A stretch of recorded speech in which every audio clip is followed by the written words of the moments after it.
there's something that's important to understand that most people are not talking about.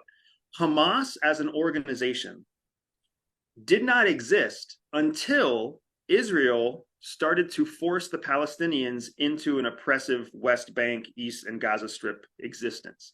There was no Hamas before 1987, I want to say it was, right? So Hamas as a group was born out of Israeli opposition, which is why Hamas's entire objective is to destroy Israel, right? They were born out of Israeli oppression, and now their goal is to fight the oppressors that essentially were the birthplace of their organization.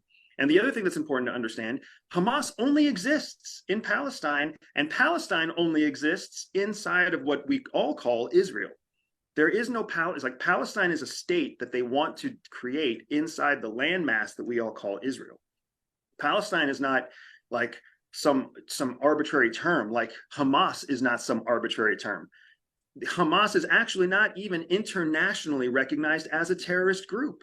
They're a legitimate political party inside Gaza. They rule Gaza. They don't rule Gaza like authoritarian. They were voted legislatively into power in Gaza. In fact, most Palestinians, most Muslims inside Israel are pro-Hamas. The fact that we call Hamas a terrorist organization is a uniquely American thing. Even the UN doesn't list Hamas as a terrorist organization. The UN lists them as a political force, a political organization. So to hear the president get up and talk about Hamas like they are a terrorist group is a uniquely American point of view. And the people don't understand that Hamas was born out of Israel's aggression against Palestinians. So what we're doing is we're losing the objectivity of history when we simply look at the current events that are happening now. The world outside of the United States, because keep in mind, we're trapped in a bit of an echo chamber where we really only listen to American news and we really only listen to our American leadership. We don't really understand how the rest of the world thinks. Outside of the United States, the world supports Palestine. The world is not supporting Israel right now.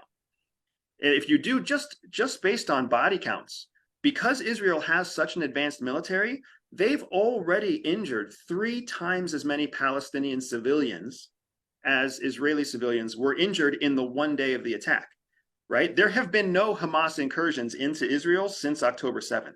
All attacks, all killing has happened inside Gaza from the Israeli military attacking civilian targets because there's no standing military. So there are no military targets.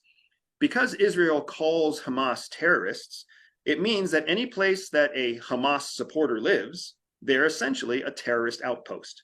Any political leader, anybody who has any sheriff, any congressperson, any senator inside Gaza is essentially labeled a terrorist. And that gives Israel carte blanche to do whatever they want. And the United States supports them because the United States also calls Hamas terrorists, right?